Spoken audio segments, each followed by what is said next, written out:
would you look at this? We've had some real rain. Proper rain. Everywhere is absolutely saturated.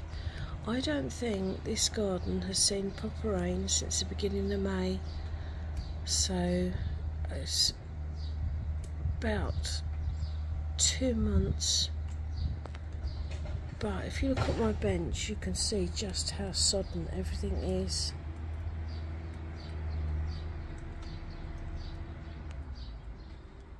So that will do the garden a world of good, because you cannot beat rainfall for watering your plants.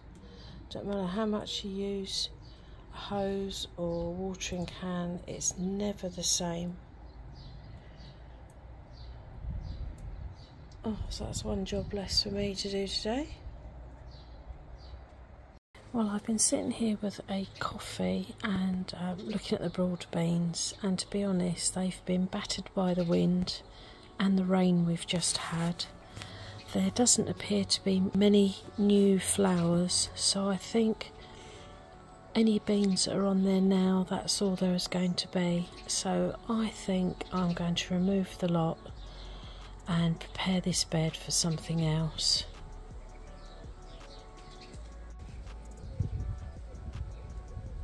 Oh, as you can see, I've removed all my broad beans. There were two plants that had sent up new shoots, so I've left them to give them a chance. So there's one there and one here, and they've got flowers on, so they look a bit ragged because they've been pulled about a bit as I've removed all the rest, but I've given them a feed and a good soak.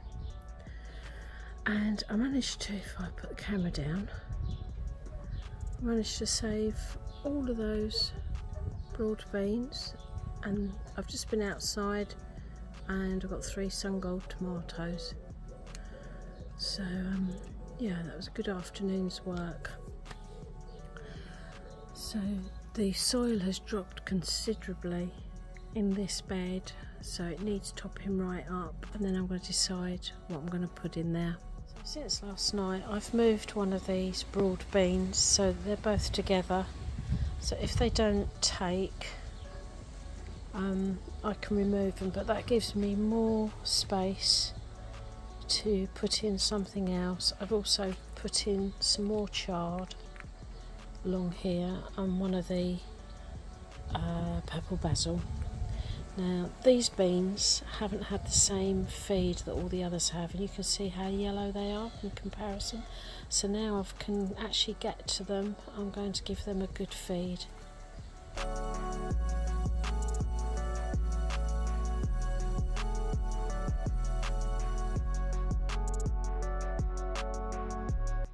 So today I'm going to get my garlic down. I'm going to remove all the dead growth, the dead leaves, and string them up for storing. Yeah, I just noticed this bulge on this garlic, and I touched it. If I come down,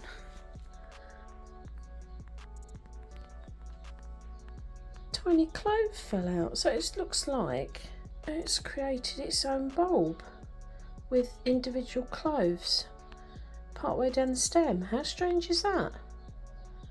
Never seen that before.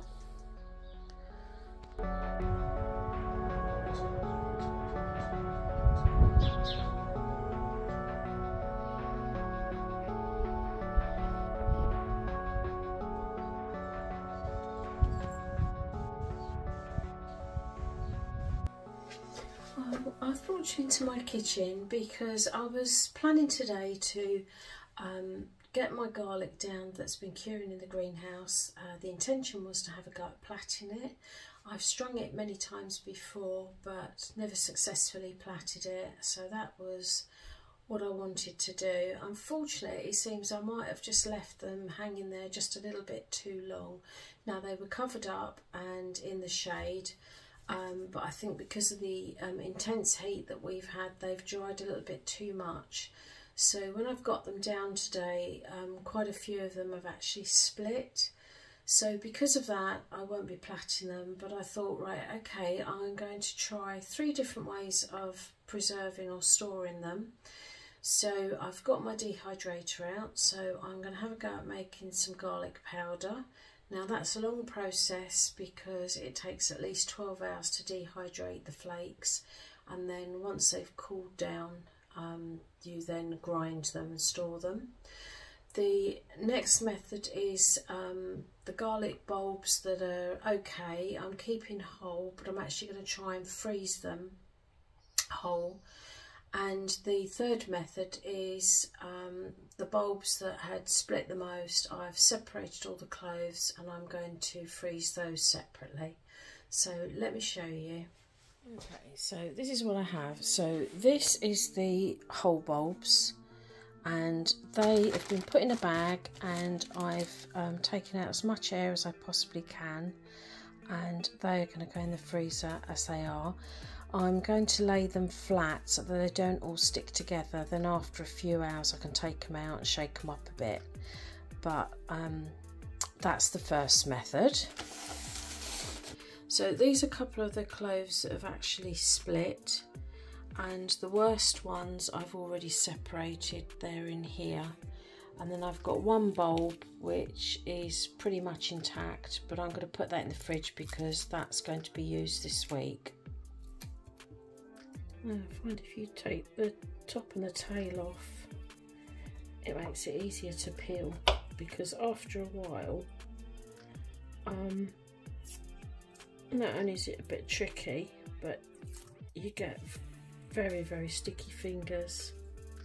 So you want to really do this as clean as possible. So it's going to be a bit fiddly. They smell wonderful.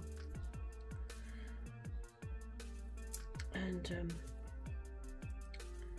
one of the things I was reading about dehydrating, it suggests if you've got a garage or a shed,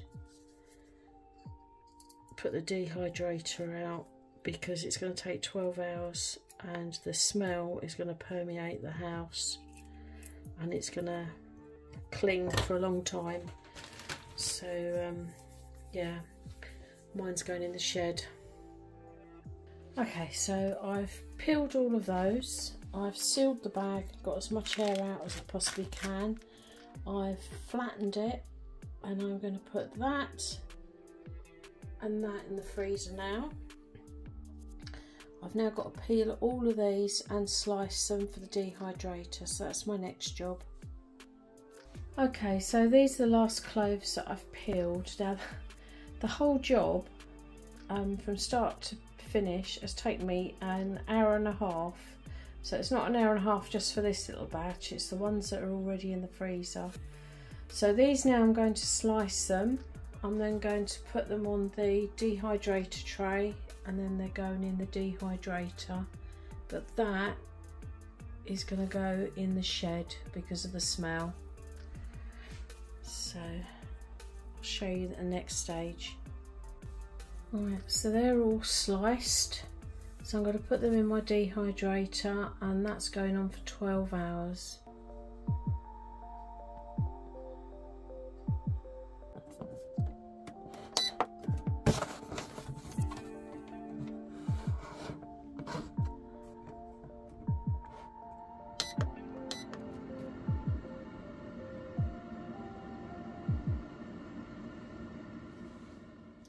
Okay, so welcome back.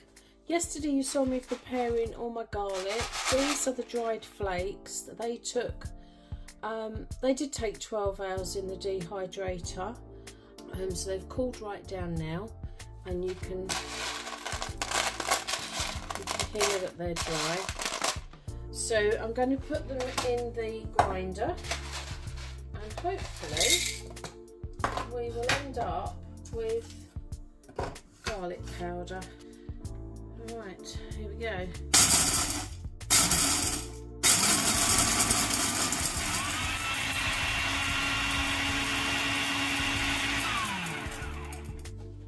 Okay, so let's see what we've got.